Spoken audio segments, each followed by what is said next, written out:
Este es un podcast entre mamás, un espacio para sentirnos acompañadas en este camino que está tan lleno de retos que es el ser mamá. Diseñamos este espacio para impulsarnos a aprender y crecer juntas.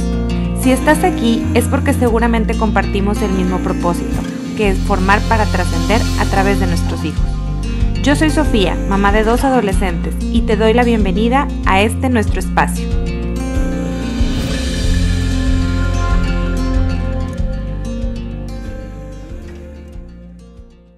Bienvenidas a este espacio entre mamás.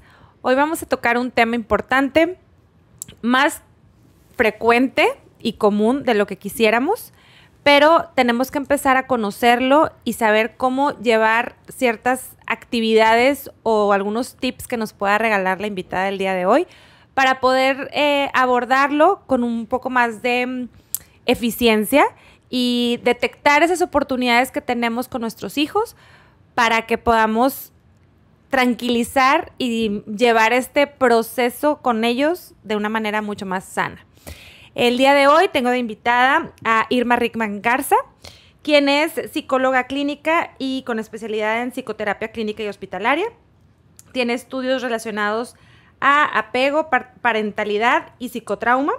Actualmente labora como docente y psicoterapeuta en consulta privada en la ciudad de Monterrey y Saltillo. Bienvenida, ¿cómo estás, Irma? Muy bien, muchas gracias por la invitación. Encantada de estarte acompañando, Sofía. Oye, pues vamos a tocar un tema que es la ansiedad. Okay.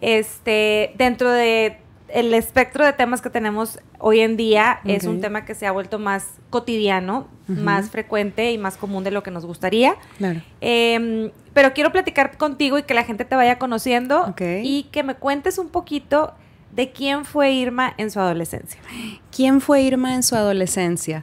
Híjole, es una pregunta que honestamente me cae así como anillo al dedo porque justo estoy en un proceso personal, digo, siempre ha sido profesional, vocacional como parte de la vocación, estarse analizando y demás. Pero ya cuando uno llega a determinada edad, el proceso de pensamiento cambia y he estado pensando mucho en ella. ¿Quién fue Irma adolescente? Y puedo decir que fue una chica que, bueno, la verdad era súper nerd. O sea, yo era primer lugar de generación desde siempre. O sea, entonces, muy inteligente y demás, pero como bien dicen muchos memes. Entonces, imagínate el nivel de ansiedad de un adolescente con un récord de calificaciones perfecto. Vi un meme que decía desde que esos niños con 10, ¿cómo les va con sus trastornos de ansiedad? Y tú, presente. Oye, no, y claro que luego me encontré la boleta de calificaciones que mis papás exhiben con un orgullo enorme, así de 10 perfectos en la secundaria, y digo, ahora entiendo, entiendo. Entonces, creo que era una chica que vivía en un entorno lo suficientemente bueno, pero también lo suficientemente desinformado sobre estos temas. Y ha sido todo un proceso personal, vocacional, académico, como poder reparentalizar a quién fue esa Irma. Que claro que le reconozco y mira, ahora como docente también, como maestra, yo creo que Irma era esa estudiante perfecta que quieres en tus clases. Y excelente, ¿verdad? Pero también me pongo a pensar cuánto tuvo que sacrificar esa Irma para cumplir expectativas de los adultos alrededor. Eso es súper importante. Y hago esta reflexión de quién eres tú en la adolescencia, porque precisamente nos olvidamos de quiénes fuimos y exigimos a nuestros hijos ser estas personas perfectas que, desgraciadamente, nadie es perfecto, ¿verdad? O agraciadamente, no sé, pero nadie es perfecto. Pero llegamos a exigirles tanto que nosotros los comparamos con los adultos que hoy somos. Claro. Y nos ha costado mucho llegar a donde estamos. Y hay unos que llegamos bien y otros que no llegamos bien. Y es un proceso de evolución. Entonces, hacemos pararnos y vamos a agarrar perspectiva, ¿no? Ahora, existe la ansiedad. La ansiedad, existen varios tipos de ansiedad. Definitivamente. ¿Cuáles son los tipos de ansiedad que existen? Mira, para no entrar en demasiadas cuestiones teóricas, vamos a dividirlos en 2 rubros grandes. La ansiedad como rasgo y la ansiedad estado o situacional. De hecho, de eso fue precisamente mi tesis. Oye, qué sincrónicas tus preguntas, ¿no? Bueno, la ansiedad como rasgo básicamente se refiere a forma de ser, o sea, habemos quienes, incluso aunque tengas más hermanos o hermanas, uno reconoce como uno es más ansioso, a otros más, como decían allá mis abuelitas, se les resbala, o sea, esa es la ansiedad como rasgo. Okay. Hay personas que son más nerviosas, preocupadas, aprensivas, en su forma, en su temperamento, ya vienen precargadas algunas cosas. Entonces, digamos que la ansiedad como propia personal ya de uno, ¿no? Okay. Y la otra es la ansiedad situacional o la ansiedad de estado.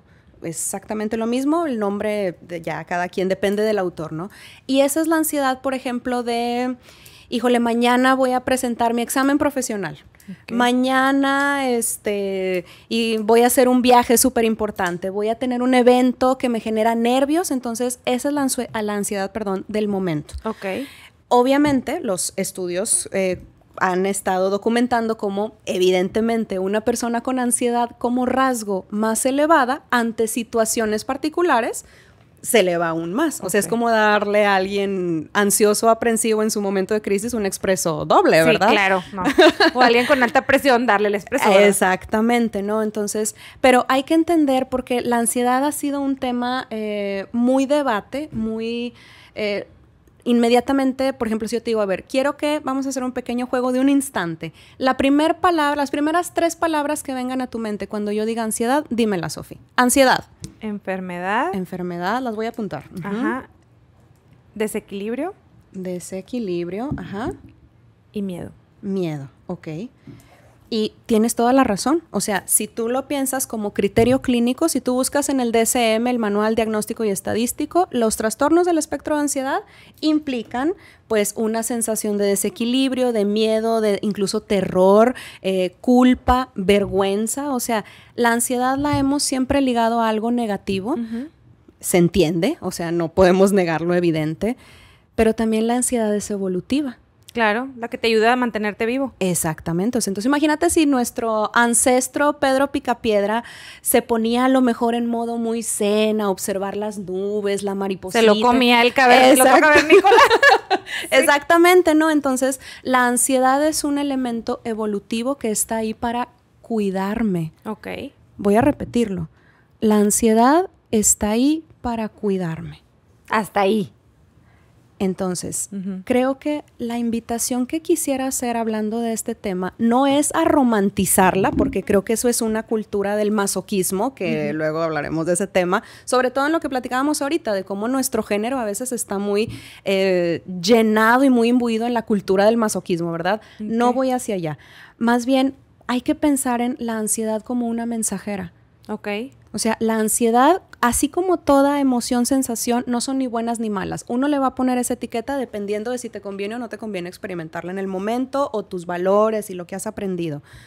Pero es mensajera. Okay. Y el miedo tiene la intención de cuidarte. Sí, o sea, es el mensaje de alerta hacia una situación de peligro. Aguas, exactamente. Presta atención, ojo, warning, así como algo está ocurriendo y tenemos que voltear a ver. Ok. Entonces, claro que es muy incómodo voltear a ver a algo que percibimos como una entidad, algo que me ataca y que se ve muy feo y que me hace sentir enferma, desequilibrada y con terror. Okay. Claro. Ok. Pero eso me quiere decir algo. Y si yo me tomase el tiempo de escuchar, cosas muy maravillosas aprendería. Ok. ¿Por qué? Pues porque mi cuerpo no está en mi contra.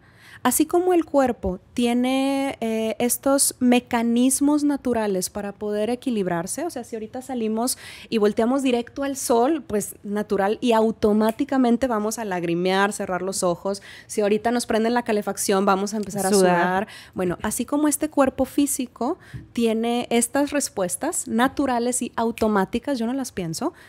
Imagínate que mi cuerpo emocional, yo les digo a mis estudiantes, así como tengo piel, imagínate que existe la piel mental.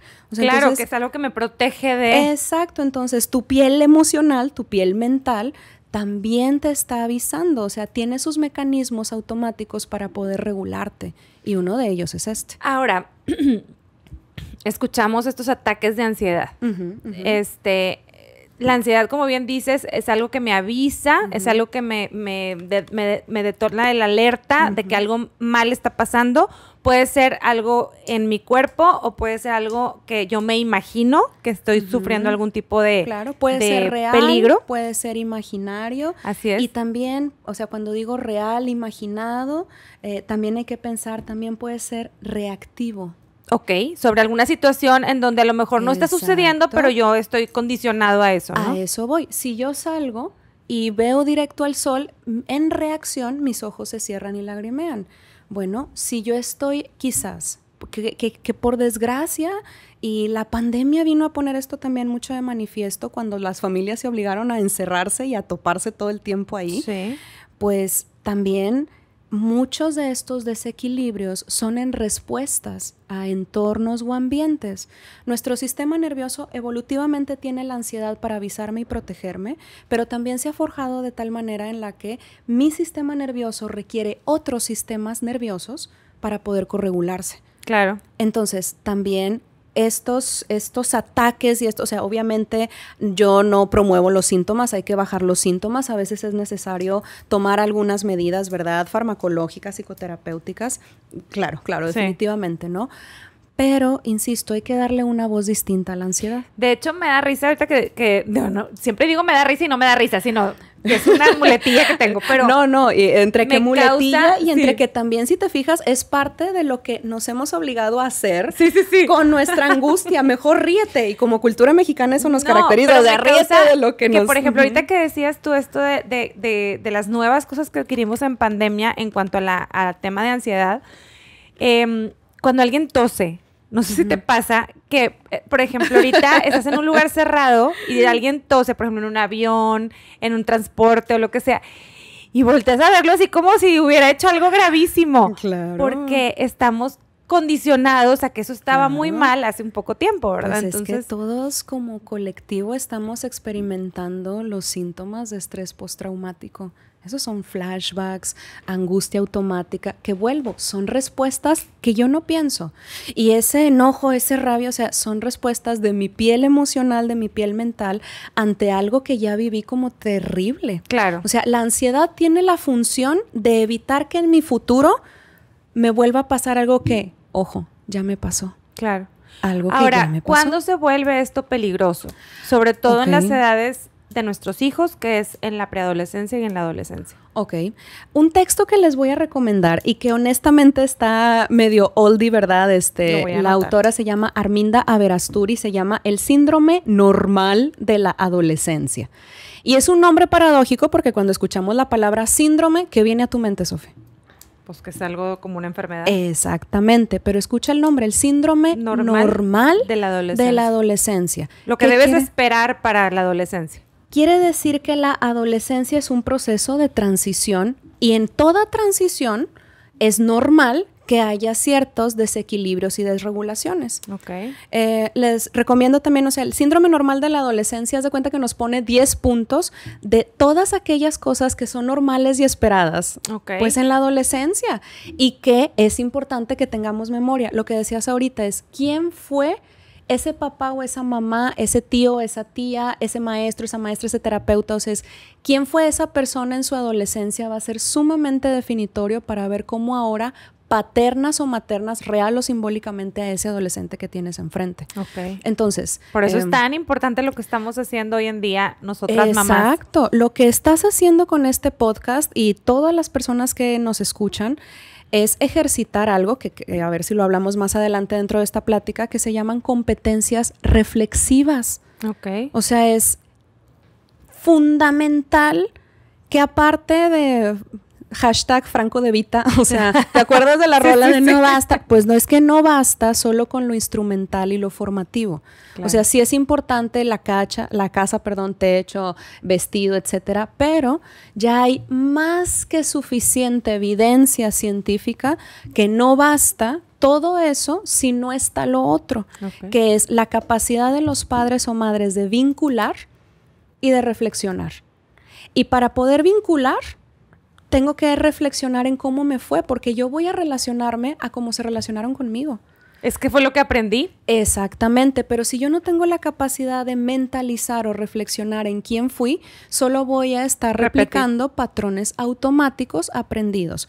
Esas cosas son aprendidas. Lo bueno es que lo aprendido se desaprende. Entonces, ¿cuál es el riesgo de no ejercitar lo reflexivo? La repetición. Claro. La repetición, o sea, es como dice mi querido Jorge Drexler, espero que me escuche, vamos a hacer changuitos para que nos escuche y luego lo entrevistamos por acá. Pues es que una puerta giratoria es la historia. Si yo no ejecuto mis competencias reflexivas, voy a repetir. Okay. Y a veces hasta parece chiste, o sea, hay memes al respecto de cómo las cosas se repiten y se repiten cuando no tenemos la posibilidad de reflexionar qué está haciendo que se repliquen. A mí y me la pasó paternidad y la maternidad es... Bueno, una anécdota que me contó mi mamá en algún tiempo fue que había un cuento de una abuela que enseña a sus nietos a hacer un pastel de manzana. Y entonces hacen la masa, corta las orillas, mete el molde y mete el pie. Se le enseña a su mamá, la mamá le enseña a la hija aprende y la hija pregunta. Oye, mamá, ¿por qué le corto las orillas? No, pues es que es la receta de la abuela. Pues sí, pero quiero saber por qué cortan las orillas. Ajá. Entonces, dice, después de que mi madre había hecho el pastel muchas veces, va con su abuela y le dice, abuela, ¿por qué cuando estás haciendo la masa le cortas las orillas para poder, Y entonces le dice la abuela, bueno, porque mi horno es muy pequeño. Y entonces, como tengo un horno tan pequeño, no me cabía toda la masa. O sea, yo esperaba una respuesta acá de chef, de restaurante con estrella Michelin, de si le quitas la orilla, sí, entonces se airea. Eso es justo lo que estás diciendo. La mamá repite lo de la abuela sin preguntar por qué lo está haciendo de esa manera, pero en las generaciones de ahora sí preguntan. Eso. Y te dicen, oye, ¿pero por? Y a ti se te hace como muy rebelde, como muy... que porque se están saliendo de cultura... Y esto es un tema que, pero tiene todo que ver con la ansiedad.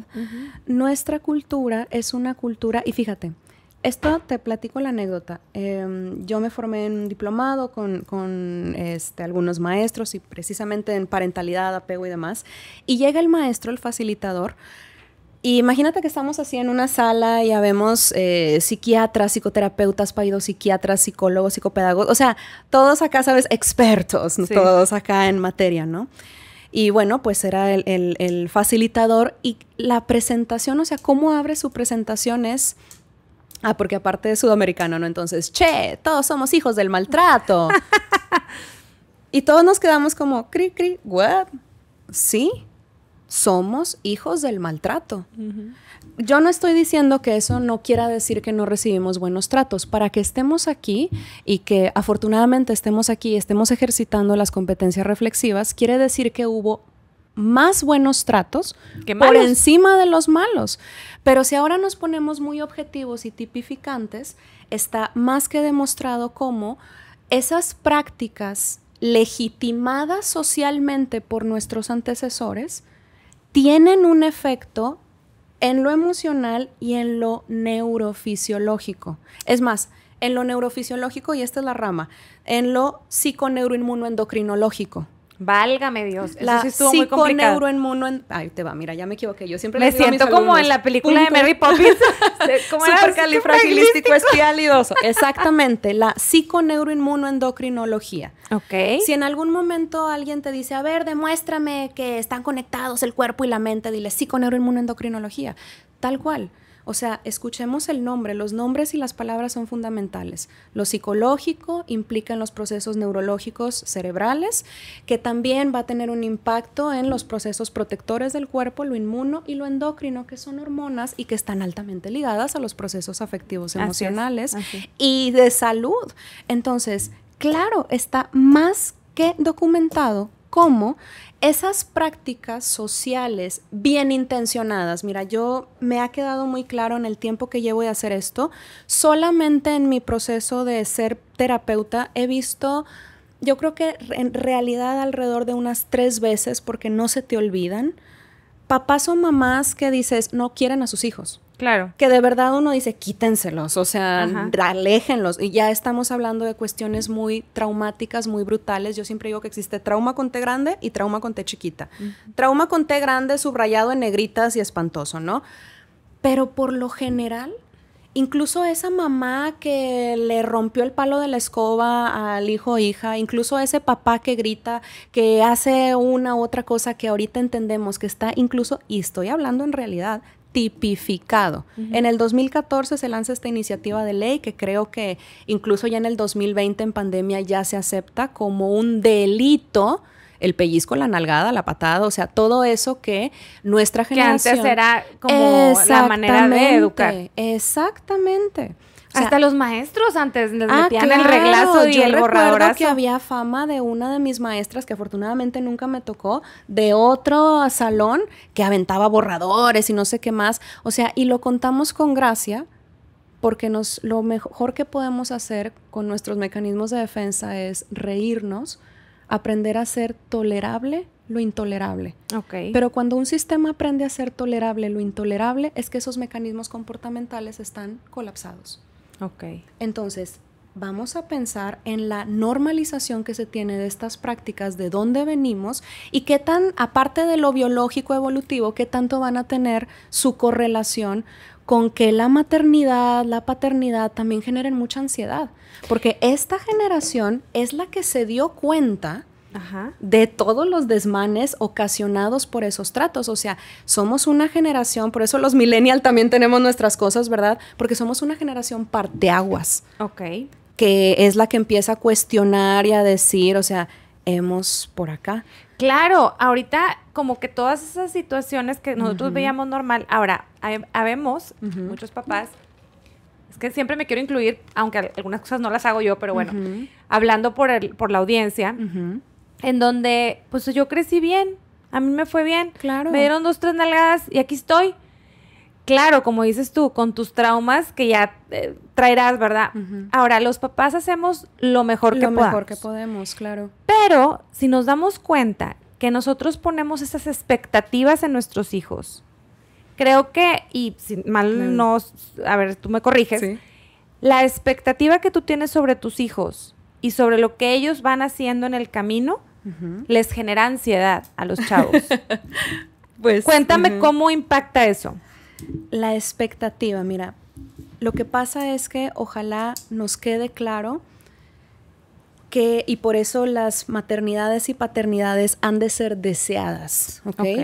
¿Por qué? Porque si aún con amor de repente hay rastros ahí de trauma con T chiquita y lo que quieras, entonces imagínate cuando no hay eso. Entonces, las expectativas básicamente tienen que ver con lo que yo le digo a mi hijo o a mi hija que es, que puede o que no puede ser. Ok. Entonces, ¿qué es lo que pasa? Que como mamá o papá, por el solo hecho de ser adulto, el adulto del vínculo, yo le estoy ayudando a esa personita a construir su cuentito interno, su narrativa interna.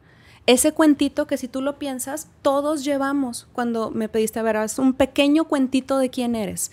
Bueno, yo soy así y así, y me describo así. O sea, esa narrativa, aparte de todas mis otras experiencias, también viene muy co-construida, y no estoy tartamudeando, co-construida de todo aquello que mis cuidadores me dijeron. Que yo era o no era, o podía o no podía Que yo era ser. o no era, y que me lo dijeron con o sin palabras, con los tratos, con lo que me hacían, se hacían, con cómo se trataban entre sí mismos, con cómo se trataban a sí mismos.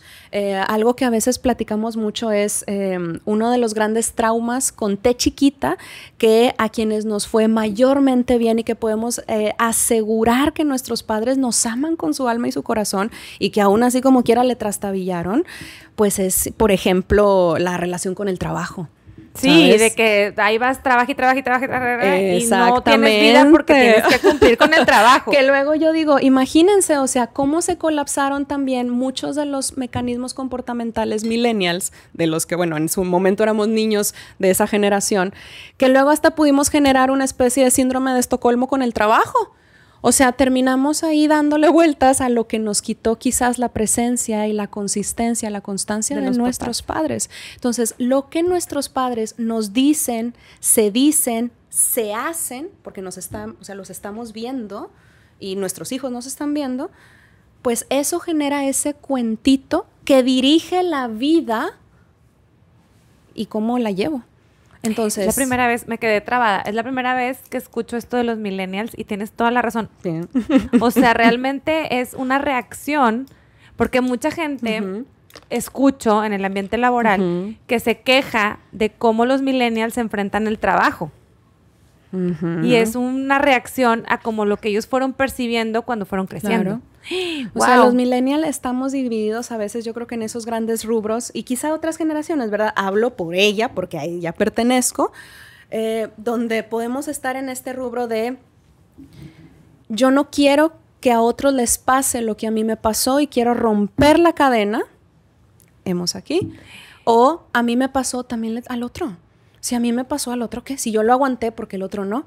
Y es que ese es el punto. Como generación parteaguas, somos los que estamos poniendo en tela de juicio es el punto de, es que el que a las generaciones previas no se les haya enseñado esto y como quiera se la hayan fletado, quita el daño emocional, físico y psicológico que se generó en nuestros padres. Y como millennials creo, y sobre todo si tenemos un proceso personal terapéutico, esa como ambivalencia y disyuntiva de entender que son padres amorosos, los quiero mucho con todo mi corazón, pero no puedo negar el hecho de no sabían. Pues nadie es que les enseñó, nadie nos ha nadie enseñado. nos educó. Y también, o sea, socialmente no había como una agenda política, social, para pensar en esto. Claro. Porque si tú piensas muchas veces cuál es el lugar que se le da a los adolescentes, o sea, vamos a hablar precisamente de las expectativas, o sea, ya desde cómo nuestros funcionarios políticos hablan, ¿cuál es la expectativa de los adolescentes? Ustedes son el futuro de... Es cierto, no niego esa obviedad, pero entonces, ¿qué tanto les estamos dando el valor por lo que serán y no por lo que ya son? Claro.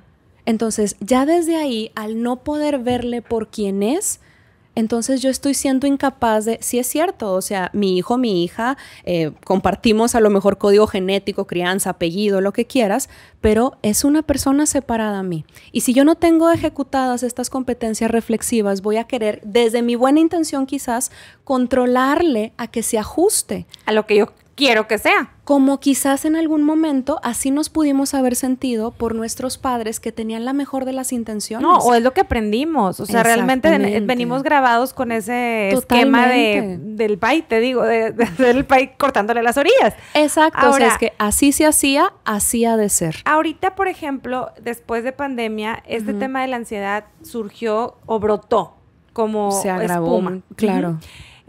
Obviamente estuvimos en un periodo importante de aislamiento, en un proceso de incertidumbre, de miedos, de muerte inclusive, en donde dices, híjole, pasaron muchas cosas. Okay. Eso nos graba ciertas cosas que traemos adentro, más Totalmente. El tema de la adolescencia, que es un tema complicado, y todos lo vivimos complicado con y sin pandemia. Mi pregunta es, hoy encontramos a muchos chavos con ansiedad social. Por eso te preguntaba un poquito de los tipos de ansiedad que existen ahorita, tipificando aquellos que ya son un foco rojo. Es decir, que clínicamente tienes que atender, porque la ansiedad de la que platicamos al principio es una ansiedad que todo mundo sentimos y que nos ayuda, como dices tú, a vivir y sobresalir, porque... La ansiedad, por ejemplo, en una carrera, si estás corriendo 100 metros, tu ansiedad te sirve para llegar al número 1. O sea, para eso jala. Pero, o en un examen, es para aplicarte y concentrarte y, ¿verdad? Pero cuando la ansiedad ya llega a este lado en donde no me está ayudando, en donde necesito, más bien dicho, ayuda, ¿cómo puedo yo como papá disminuir? Primero detectar qué está sucediendo y después disminuir. Hace poquito tuvimos un episodio en donde se hablaba de ansiedad, en una ansiedad cuando te despegas de la persona, es decir, se me olvidó ahorita el nombre. De separación, ansiedad por separación. Y esto va desencadenando ciertas otras situaciones que llevan a una persona a morir por suicidio.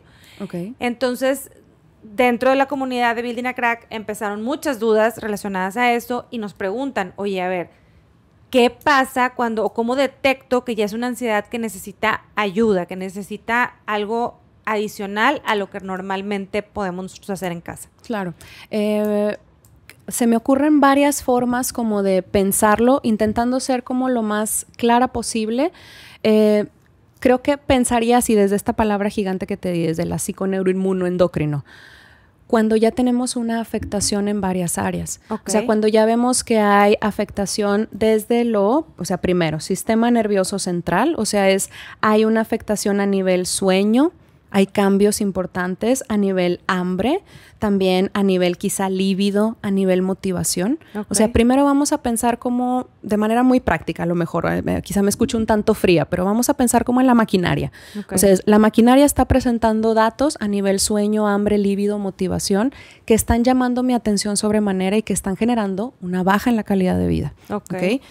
Segundo punto, pensaría ahora en las cuestiones cognitivas. ¿Cómo ando en atención, concentración, memoria, toma de decisiones y demás? O sea, es en el funcionamiento. ¿Cómo ando también en esa área? Y si hay desregulaciones significativas. Okay. Por ejemplo, si de repente a mi hijo le iba súper bien en la escuela y luego ya me está reprobando todas las materias. O sea, es cómo andamos como en eso, ¿no? Luego me iría también como a los vínculos. ¿Hay alguna situación que a mí como papá, mamá me esté llamando la atención en la forma en la que se está o no relacionando mi hijo o mi hija? ¿Con sus iguales o con su familia o con cualquiera, no? Todos, o sea, es con su familia, obviamente su familia nuclear, pero también cómo se relaciona con sus pares.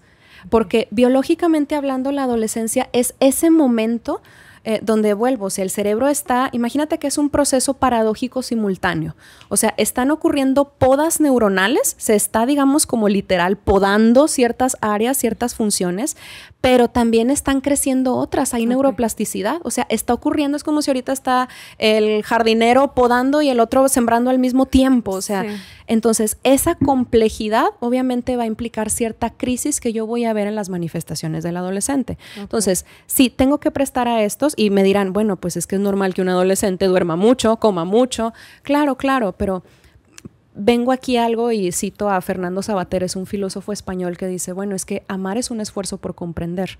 O sea, tengo que conocer a mi hijo o a mi hija. Ok, sí, o sea, todo aquello que hace al revés, como quien dice. Todo aquello que aún en este episodio de adolescencia y con sus inconsistencias, pues por ello es importante es que tanto ese adulto está siendo capaz así como de mantener el tanteo. Sí, porque si tú tienes un hijo que es introvertido, que es calmado, que no sale de su cuarto muy seguido, que no te agobies. O sea, no es que ya está ansioso y que está en un periodo clínico importante. Y también a veces acercarnos a preguntar.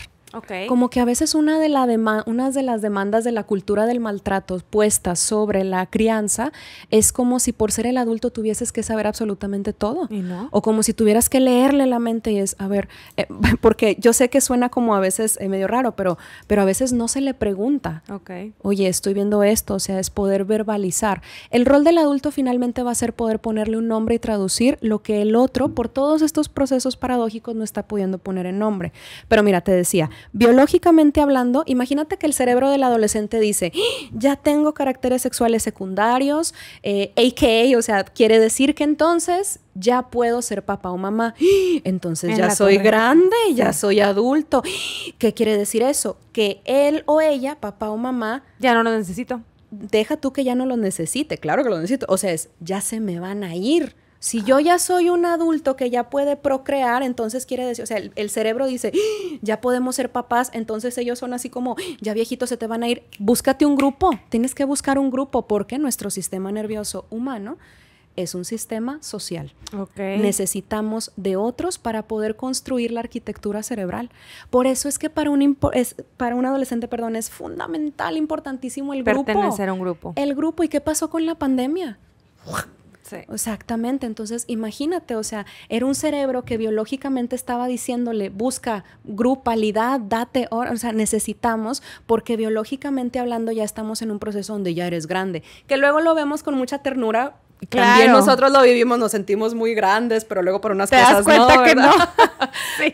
Pero a eso me refiero, o sea, no es una chiflazón del adolescente, biológicamente tiene su fundamento y ese cerebro, o sea, les recomiendo mucho a Daniel Siegel, es un libro que se llama, y Álvaro Bilbao también en español, El cerebro del adolescente o el cerebro del niño explicado a los padres.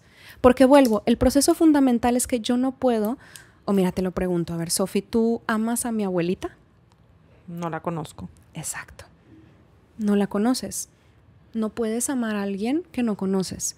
Entonces, muchas veces podemos tener muy buenas intenciones, pero si no conocemos cómo está la maquinaria del otro, y la maquinaria del adolescente es muy particular por estos procesos. Entonces, ¿cuándo empieza a hacer algo que me llame la atención? Cuando, digamos, esos procesos neurovegetativos están alterados, los procesos cognitivos, académicos y demás, pero también la socialidad y la grupalidad. O sea, hay que prestar atención a eso. Y claro, respetando que hay estilos introvertidos, extrovertidos, pero prestar atención a los vínculos. De hecho, por ejemplo, cuando me preguntan, ¿qué tengo que hacer para sanar, mejorar, cambiar? Y yo sé que es un camino multifacético, pero si pudiéramos dividir, se dice súper fácil, o sea, entiendo que es complejo. Sí. Se dice muy sencillo, pero el proceso implica 3 aspectos importantes. Primero, pues tendríamos que pensar, o sea, te digo, para poder mejorar y sanar, hay que tomar en consideración, obviamente, insisto, el cuerpo. ¿Cómo se encuentra esa salud? ¿Cómo se encuentra el cuerpo? O sea, volver y regresar al cuerpo, porque es ahí donde se expresan todas estas emociones, donde se expresa la psiconeuroinmunendocrinología. En un segundo momento es, si es necesario y requerido, hacer una regulación, o sea, es si a ese cerebro le faltan ciertas sustancias o ciertos soportes farmacológicos, pues vamos a apoyarlos. O sea, no estar negados a que no estar negados a que a veces pudiéramos requerir, así como por ejemplo, si yo no juzgo a una persona que necesita calcio porque tiene osteoporosis, ¿por qué voy a juzgar a una que le falte serotonina o dopamina? O a una persona que tiene diabetes, el hecho de que tenga que estar con la insulina, pues es un medicamento que requiere. Exactamente, es incuestionable. No le decimos, échale ganas. No, si entendemos que hay una desregulación. Aquí quiero hacer un paréntesis importante porque hace poquito tuve la oportunidad y el privilegio de que nos acompañara una mamá de un chavo que murió por suicidio. Y lo que yo le decía es, entiendo que una persona con cáncer le dan sus quimioterapias y hay pacientes que funcionan hacia la quimioterapia y otros que no, y pues terminan por fallecer, ¿no? En el caso de la salud mental sucede lo mismo. Hay gente que requiere de ciertos apoyos farmacológicos que obviamente funcionan y que no pueden dejar de tenerlos porque siguen funcionando, siguen siendo personas funcionales. Y hay otras personas a las que no les hace ese bien. O que nunca supieron que lo necesitaban. ¿Cuántos adultos de esta generación o más no se escuchan? Bueno, al menos a mí en consulta me toca mucho escuchar bueno, sí, o sea, en algún momento tuve algún acercamiento médico, farmacológico, psicoterapéutico, que en nuestra generación era mucho menos común que ahora, pero que luego no procedió precisamente por el estigma y la desinformación. Padres o madres bien intencionadas, pero desinformados o desinformadas. Y ahorita tenemos información por todos lados. Donde luego todo este estigma habla más de la desinformación que verdaderamente de algo fundamentado. Entonces, hay que considerar, o sea, es la salud, la sanación, la salud mental son 3 caminos. Te decía, el cuerpo y sus necesidades fisiológicas, o sea, el cuerpo es pues ahora sí que tu vehículo. Entonces, ¿cómo se encuentra la salud de ese cuerpo? Porque vuelvo, o sea, también el entorno, mi cuerpo va a estar reaccionando al entorno. Así es. Entonces, ¿cómo se encuentra mi cuerpo? Punto número siguiente, mis vínculos. O sea, tengo que poder, o sea, todo aquello que fue a lo mejor lastimado en vínculos será sanado en vínculos seguros. Entonces, cuerpo. Ay, espérame, ahí se me ocurre una pregunta muy importante. Dale, por favor. Los vínculos, ahorita que decías, se me fue la idea, los vínculos que tú tenías, que mencionaste, perdón, para los adolescentes. Hoy en día yo veo estos grupos de mamás intensas, porque no hay otra palabra, bien intencionadas, porque la intensidad viene acompañada de querer lo mejor para tus hijos. Pero pongo entre paréntesis lo mejor, porque de repente la regamos. Y por esta importancia que tienen los vínculos afectivos de sus iguales, quieres buscarle grupo a tus hijos. Entonces, tú estás acostumbrada, cuando están chiquitos, a hacerles sus playdates, o sea, hacerles sus tardes de juegos, juntarte con las vecinas, con tus amigas, encontrar este grupo de mamás con las que te llevas bien, y entonces los niños juegan. Pero llega una edad en la preadolescencia y adolescencia que los chavos reclaman independencia sobre esos vínculos que ellos quieren formar. Claro.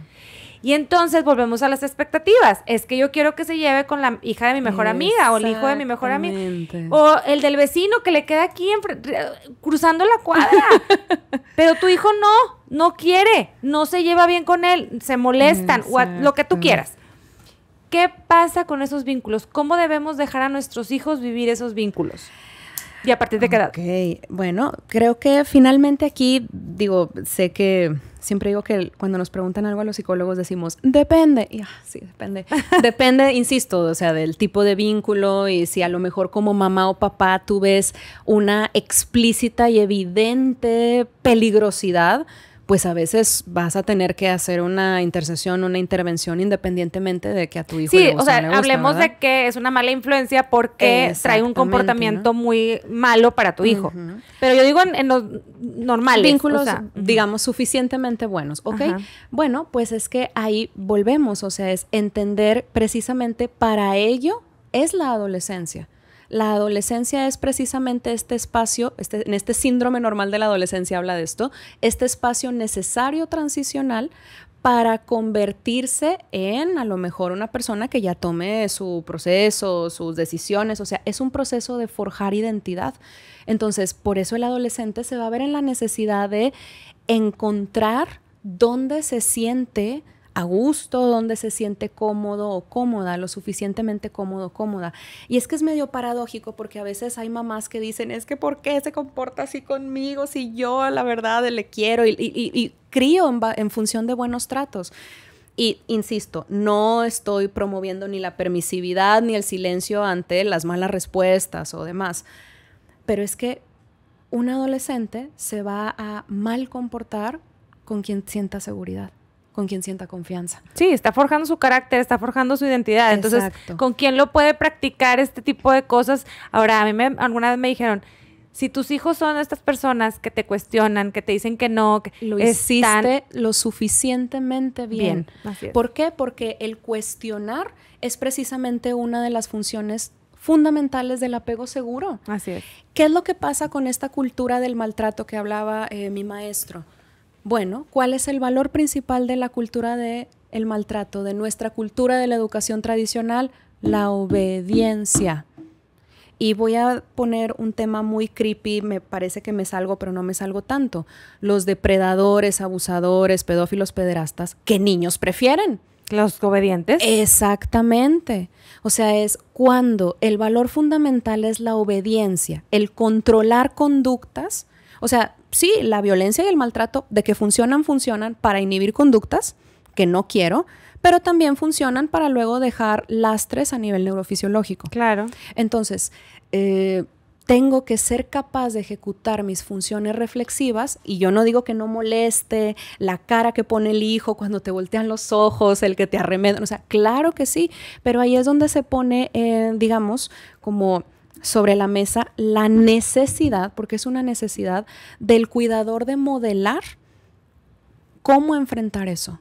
Está bien difícil. Muy complicado. O sea, te lo cuento porque soy mamá de dos adolescentes, te voltean los ojos y dices tú, ¡ay! O sea, ¿quieres ser? Y va a haber momentos donde no vas a poder ser esa persona bien modelo, tratante, que esa es otra cosa. Los buenos tratos y la documentación y las competencias reflexivas son fundamentales, pero tampoco hay que caer en la cultura de perseguirnos maltratadoramente bajo la exigencia de ser perfectas. No. Porque no vamos a dejar de ser personas. Ahora, y ahí entra otro punto, y perdón, que creo que no podemos dejar de lado va a haber conflicto, sí, pero ¿cómo le estoy modelando la reparación del conflicto? Sí. Y eso va a tener que ver, por ejemplo, cuando dicen, es que no colabora, no coopera, no me hace caso, a veces también es importante ponernos a pensar, ¿y tú le escuchas? ¿Tú colaboras? ¿Tú cooperas? ¿Tú le haces caso? ¿O bien intencionadamente ejecutas conductas descartantes? Claro. O sea, en el sentido de tu hijo va a llevar a cabo las estrategias o mecanismos que conoce. Ahora, ahorita regresando un poquito a la pregunta, yo te decía, oye, es que los chavos se sienten ansiosos porque no los dejas tú hacer estos vínculos sociales y si tú los reprimes en decirles, no, tú como quieras te tienes que llevar con este y entonces ese mecanismo de apachurrar o de hacer o coartar su libertad, la poquita que les vas a dar, porque realmente el escoger sus amigos es una libertad que es importante tengan. Exactamente. Entonces, no caer en ese tipo de conductas nosotros como papás, porque lejos de modelar, estamos como haciendo un mal ejemplo de lo que no queremos para que ellos tengan este padecimiento de ansiedad. Exacto, porque sin darnos cuenta, a veces podemos caer en paradojas irresolubles. O sea, sé independiente, cuestiona, no te dejes. Pero a mí no. Pero conmigo no. Caray. Entonces, ¿sí o no? ¿Sí me explico entonces? Oye, ¿cómo has visto que ha influido el tema de la inmediatez, la tecnología, las redes? O sea, todo eso que los chavos están enfrentando hoy por hoy en el tema de ansiedad. Muchísimo. ¿Por qué? Porque esa inmediatez, esa rapidez, eso rápido es dopamina. No es mala la dopamina, pero es dopamina barata. Y eso genera adicción. Entonces, ¿cuál es el punto de la inmediatez? Hay cosas que tienen que ser veloces, pero está muy, muy documentado que necesitamos pausar. Pausar. ¿Por qué? Porque en esa pausa, en ese pequeño espacio que yo hago antes de reaccionar, o sea, antes de rápido, o sea, esa pequeña pausita que obviamente yo le voy a tener que modelar a mis hijos, o sea, en esa pausa es donde yo hago el cambio. ¿Te acuerdas cuando estábamos chiquitas y veíamos en el Canal 5, no sé, el cuenta hasta 10? Sí. ¿Sí? Bueno, si lo piensas en el contar hasta 10, ¿cómo cuántas respiraciones nos pudimos haber aventado? ¿2, 3, sí, 3 más o menos? Bueno, esa pequeña pausa es la que nos permite elegir. Ojo, elegir, que es muy diferente a reaccionar. Reaccionar es algo límbico, es algo automático, es algo que se pone en marcha de manera automática desde mi sistema nervioso, así porque me siento agredido, atacado cuando mi hijo... Y tengo que reaccionar rápido. Y tengo que defenderme. Pero elegir tiene que ver ya con la activación de corteza prefrontal, o sea, yo le llamamos el búho acá, o sea, decimos, la parte de adentro es el chihuahueño, así lo estudiamos, el chihuahueño, ¿verdad? O sea, es el que reacciona es el chihuahueño, pero cuando el chihuahueño anda desatado, no permito que piense el búho, exacto, para que el búho vuele necesito calmar esto. Ese pequeño espacio que es importante que yo modele a mis hijos o a mis estudiantes o a sobrinos y demás, donde literalmente oxigeno mi cerebro, es fundamental para elegir algo ya más de córtex prefrontal. Ok. Entonces, ¿qué es lo que pasa con la inmediatez? Pues nos promueve como un valor, incluso social, lo rápido, rápido, rápido, rápido, rápido. Y eso rápido, rápido, rápido, rápido es algo muy promovido, digamos, por este sistema capitalista de la rapidez, y la rapidez no permite la reflexión. Okay. Y si no hay reflexión, entonces no hay mentalización. Si no hay mentalización, no hay cambio. Y si no hay cambio, hay repetición. Y volvemos con Drexler, una puerta giratoria es la historia. Okay. Entonces, esa inmediatez inhibe la capacidad de poder hacer esa pausita, como en el cuenta hasta 10, para elegir algo mejor. Que también, acordémonos que en el cerebro adolescente ocurre algo impresionante, y es que las áreas temporales y, bueno, ciertas funciones cerebrales que están relacionadas con la vinculación. Por eso cuando un adolescente te ve, a lo mejor no tienes que decir nada y tus hijos de ¿qué traes, mamá? ¿Por qué? ¿Qué traes? ¿Estás enojada? O sea, si tú de, no me pasa ¿cómo nada? lo hicieron? Sí. Bueno, digamos que esos cerebros adolescentes son unos expertos en conexión y en vinculación y en sensación y en feeling. Okay. Pero la parte frontal, o sea, la parte de atención, concentración, juicio, inhibición, control inhibitorio, control de impulsos, etcétera, la están está construyendo. Más delgadita, está en construcción. Por eso, a lo mejor pueden tomar decisiones medio arriesgadas que nosotros como adultos diríamos, ¿pero por qué? Y cuando te dicen, es que no lo pensé, es que de verdad no lo pensaron. No estaban activadas, están todavía inmaduras esas partes que necesitan ponerse a pensar. O sea, sí, la biología la naturaleza es muy sana y esas partes se desarrollarán, pues sí, pero no es lo mismo que se desarrolle. O sea, yo puedo tener el hardware. Sí. Pero a lo mejor no tengo instalado el software.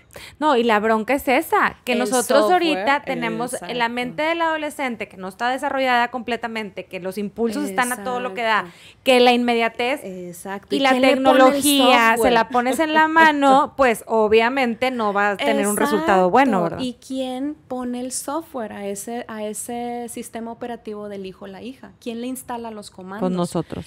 A través de mis palabras, a través de mis tratos, a través de mis expectativas, ya sea explícitas o incluso inconscientes. Porque hemos de saber, dice otro autor, Daniel Kahneman, un psicólogo israelí, en su libro se llama Pensar rápido, pensar despacio, nos jactamos como especie de ser muy racionales, pero está súper documentadísimo que nuestras decisiones, incluso las más vitales, las hacemos gut feeling, o sea, sistema nervioso entérico. Entonces, claro que es fundamental, o sea, es esa necesidad de poder hacer pausas. Y sí, pero si yo le quito el celular después de que ha sido la única forma en la que ha tenido... pues eso no va a jalar. Exactamente, pero entonces, ¿cómo conecto? Perdón, algo que hablabas ahorita tú de la puertita giratoria, que esa me encantó. Sí. Cuando llegas a estos temas de ataques de pánico, que lo correcto es decir ataque de pánico, ataque de ansiedad, ¿cuál es el correcto? Panic attack, crisis de angustia, o lo conocemos como ataques de pánico, y pertenecen al espectro de trastornos de ansiedad. Ok, entonces, por ejemplo, ya cuando llegas ahí es porque tu puerta giratoria está a todo lo que da, dándole. Imagínate que el chihuahueño está hecho Doberman. Sí. Y el búho pollito. Sí. Entonces, ahí... ¿Qué tips nos puedes dar para en situaciones así? Vamos a calmarnos porque hoy en día me ha tocado varias experiencias en donde con gente conocida, sus hijos tienen este tema y de repente no sabemos qué hacer. O sea, llega y te dicen, es que venía en el coche y se tuvo que orillar, tuve que llegar por él. O sea, como muchas cosas que... Tengo una estrategia muy didáctica, yo digo que soy maestra de kinder frustrada, ¿verdad? Pero pues, imagíname así. Y que de hecho está muy documentada. Ponme tu manita. Sí, ponme tu manita. ¿Has escuchado hablar del cerebro Tri-1? No. Ahí te va. El cerebro Tri-1 obviamente es una teoría psicopedagógica, psicoeducativa muy general, donde básicamente nos dice el cerebro va en 3 escalones. ¿Okay? Evolutivamente el cerebro no apareció como palomitas y ¡pum!, sino que se fue como en los videos estos de Nat Geo, donde la florecita va el botón y luego ya.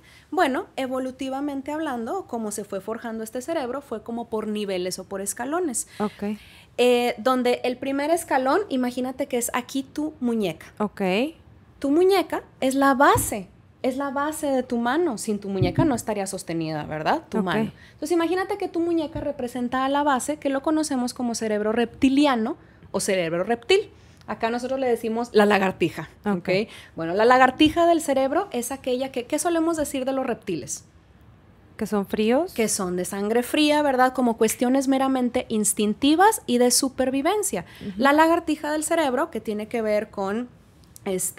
pues ya la parte de tallo cerebral y demás, es aquella parte que tiene que ver con respiración, hidratación, latido, o sea, lo más básico de la supervivencia. Ok. Voy a llegar a un punto, lo prometo.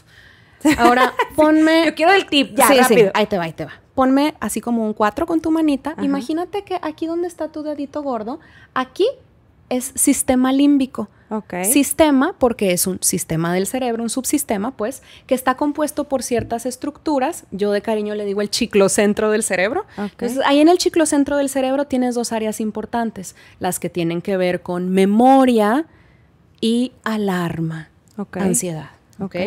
Bien, entonces, aquí en el centro tenemos al chihuahueño y le decimos al elefante. Bueno, a la parte mamífera le llamamos el cerebro reptil y el cerebro mamífero emocional. Ok. Ahora, cierra tu manita por acá. Entonces, imagínate que estos deditos lo que hacen es representar la neocorteza o el córtex prefrontal. Aquí tienes a tu búho. La parte sabia que tiene que ver con déjame relajarte. pienso, atención, concentración, control de impulsos, a ver, déjame reflexión, o sea, la reflexión en sí. Esto es lo que le falta a los adolescentes, ¿no? Está en proceso formativo, esta parte está de que es súper Y aquí activada. es hasta los 20 y tantos años, ¿no? Exactamente, hasta acá, según la neurobiología, más o menos como hasta los 25, por eso estas críticas tan consistentes, y qué bueno que se esté haciendo a este actor multipremiado de nombre renacentista, ¿verdad? De tener parejas o que son chicas previo a esa edad, pues, que es un cerebro adolescente. Ok. O sea, entonces, esto no está forjado y es lo que tiene que ver con, pues, tus tomas de decisiones. Exactamente, decisiones más fundamentales. Bien intencionadamente, por ejemplo, ¿qué es lo que pasa? Y que hay, no sé si ya viste un reel divertidísimo que dice, cálmate, cálmate, cálmate. No, pues que cálmate tú, estoy viendo todo mi ataque. No llores, o sea, sí. cuando un no llores ha sido, claro, cómo no se me había ocurrido, Déjame ¿verdad? regresa la lágrima. Se regresa, ¿verdad? O sea, entonces, bien intencionadamente lo que queremos hacer es llegar desde la razón. Okay. Llegar desde la razón, desde el no llores, mira, hay muchos peces en el mar, mijita, mira que si no te aceptaron en esa carrera, puede ser en otra, mira que vas a encontrar, o sea, queremos llegar desde lo racional, bien intencionadamente, pero así no funciona. Podemos ser muy chidos, muy fregones, pero no somos lo suficientemente tanto como para ir en contra de la evolución. Claro. Entonces, te decía, o sea, primero tengo que atender esa parte, que es la base. Okay. A través de estrategias recomiendo a quienes escuchan cómo regular el sistema nervioso parasimpático, que es el de la calma. O sea, nuestro sistema nervioso es muy complejo, pero relativamente sencillo al mismo tiempo. Si sube el estrés, baja la calma. Si sube la calma, baja el estrés. Es como dos pistones. Entonces, lo que tengo que hacer es ayudar desde lo fisiológico a subir el pistón de la calma para bajar el del estrés. ¿Cómo? Se puede, así tal cual, pueden buscar, la referencia bibliográfica es de la teoría polivagal de Stephen Porges, o sea, regular el nervio vago. El nervio vago es un rockstar que lo vas a encontrar que corre por abdomen, tórax, cuello, cuello, cabeza, donde pues es aprender a activar ese nervio. Digamos que cuando uno está ansioso, depresivo, es como si faltara tono vagal. Okay. Entonces, si yo potencio, fortalezco esta parte de mi sistema nervioso, la estoy fortaleciendo para poder enfrentar los momentos ansiógenos, los momentos en los del pistón. No le voy a decir ya cálmate. No le voy a decir ya cálmate. Primero respirar. Me voy a sentar. Si es necesario, digamos, vamos a sentarnos, vamos a hacer un grounding, vamos a poner nuestros piecitos, vamos a hacer tierra, porque cuando uno está ansioso, sientes... Ya volaste. Ya se te voló la cabeza. Vamos a hacer tierra. Necesitas hidratarte.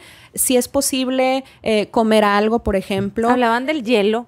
El hielo, sí. Lo que pasa es que el frío tiene es un como reseteo al nervio vago. Okay. Entonces, a veces te puedes poner, sí, algo frío por acá o abrir la heladera y meter la cabeza un ratito. Un pañito a lo mejor con agua helada. O sea, es buscar. Y uno diría, oye, eso de activar el nervio vago se oye muy complicado. No.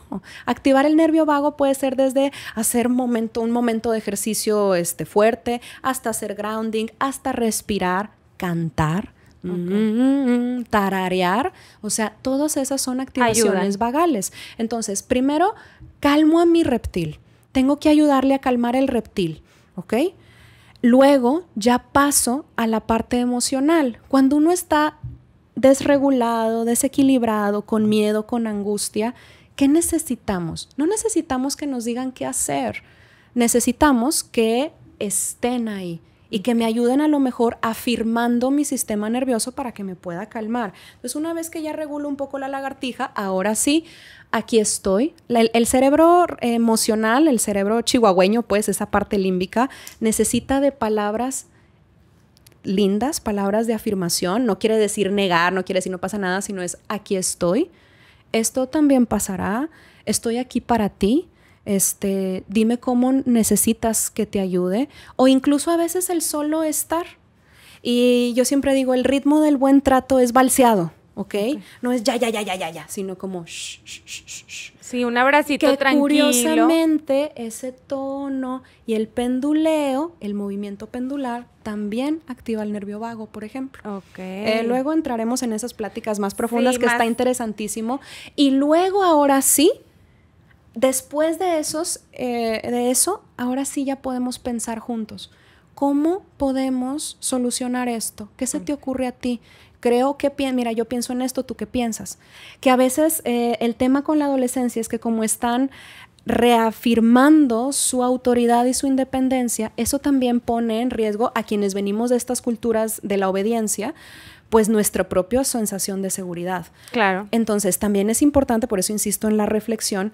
Y hay una mnemotecnia que a mí me encanta, y bueno, así, obra y gracia mía que se me ocurrió así, y no la he dejado de utilizar, y es ve con cuco.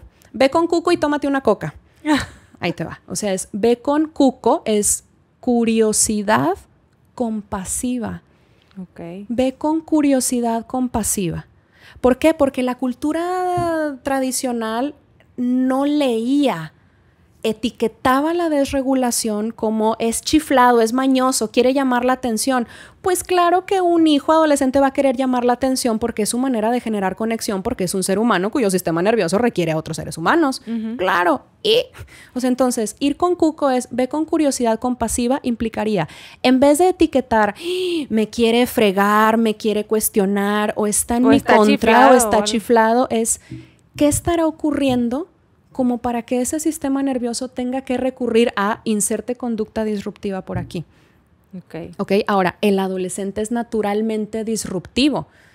Ojo ahí, no es lo mismo la disrupción que la destrucción. Claro. O sea, ya va a haber ciertas actitudes o conductas que dices ya tú, cuando hay pues actitudes psicopáticas, medio perversas, medio ya criminalonas, que dices, oye, tampoco, ¿no? Ya más bien o autodestructivas. O autodestructivas, sí, totalmente, que son autopsicopáticas y que atentan contra uno mismo, ¿no? Pero entonces, ve con cuco, es decir, vamos a intentar leer qué estará pasando como para que se tenga que recurrir a eso. Claro. Y tómate una coca. Y aquí la co de la coca tú la puedes poner lo que necesites en el momento. Necesitas colaboración, necesitas cooperación, necesitas corregulación, quizá necesita conexión. Entonces, ve con cuco y tómate una coca. Es que para lograr colaboración, cooperación, corregulación, conexión, necesita calma tuya o mía siendo el adulto. Ve con cuco y tómate una coca. Entonces, vamos a ir con curiosidad compasiva. Entonces, algo, no quiere decir que le digas siempre que sí al adolescente, pero también dime cuál es la mejor forma de hacer que se te antoje algo si no es que tu papá o tu mamá, sobre todo en esa edad, te digan, no lo hagas. Ah, no, cállate. Haz de cuenta que eso. Si no era un tema, ahora lo es. Entonces, no hay manera, y es una condición humana muy curiosa que también, si estamos viendo que el búho está hecho pollito en esta edad, pues entonces menos se va a pensar en las consecuencias. Claro. Entonces, al ir con cuco, pues podemos leer para adelantarnos y ayudarle a pensar. Porque si yo solo corrijo, y esto es fundamental, si solo corrijo, está mal y demás, pero no ofrezco una alternativa. Porque el ir con cuco también es que yo me tengo que poner a pensar como adulto es, ok, quiero evitar esta conducta que no está haciendo bien, pero ¿qué alternativa le estoy ofreciendo? Entonces, ir con cuco para allá, pero ir con cuco para acá. O sea, claro, ve con cuco y tómate una coca. O sea, primero es importante lograr calma. Claro. Oye, y si tú tuvieras la oportunidad, hoy por hoy, de regresar a ver a Irma adolescente. Sí. Y decirle algo a tu yo adolescente, ¿qué le dirías? Yo creo que se lo diría a Irma adolescente y a todos los adolescentes. Eres suficiente. Y le agregaría lo que necesitara en el momento, pero eres suficiente. Tal cual, la miraría a los ojos y le diría eso, eres suficiente. Lo estás haciendo suficientemente bien. Ay, qué bonito. Mira, estas son ideas, mamás, para cuando tengas a tu hijo de frente. Son cosas que nos gustaría escuchar y que quisieras alguna vez haberlo escuchado de tus papás.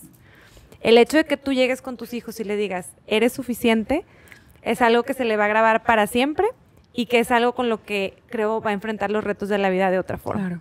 Muchas gracias, Irma, por estar con nosotros. No, tenemos muchos temas por los que hablar, pendientes, pero hoy por hoy nos quedó muy claro y todo esto que nos regalas el día de hoy ha sido de gran valor. Claro. Muchas gracias. No, al contrario. ¿Tienes redes sociales en donde podamos buscarte en caso de que...? Te puedo dejar el teléfono del consultorio para que se pueda compartir. Me pueden encontrar ahí en el 811-396-7427, contactar directamente con mi asistente. Aquí en Monterrey. Para poder... ¿Haces consultas fuera de Monterrey vía Zoom o algo así? Por ahora sí, o sea, de manera virtual, que bueno, la maravilla de la virtualidad es que nos conecta incluso estando súper lejos. Ajá. Entonces sí, claro que sí, se pueden comunicar a ese teléfono para poder ofrecerles también evaluaciones parentales, evaluación de competencias parentales, que vuelvo, siempre desde una perspectiva de ir con cuco. Claro. O sea, no se trata de culpabilizarnos, porque la ansiedad, mira, la ansiedad es prima, que era el tema de hoy, la ansiedad es prima de la angustia, de la culpa y la vergüenza. Sí. Entonces, es ofrecer espacios reflexivos para ver qué podemos reparar. Así que bienvenidos sean a mi consultorio virtual, a un espacio reflexivo. Muchas gracias. Gracias a todas por acompañarnos. Esperamos que hoy hayamos recibido aquello que necesitábamos escuchar y podamos bajar esa ansiedad que a veces tenemos como mamás. Gracias por acompañarnos. Gracias.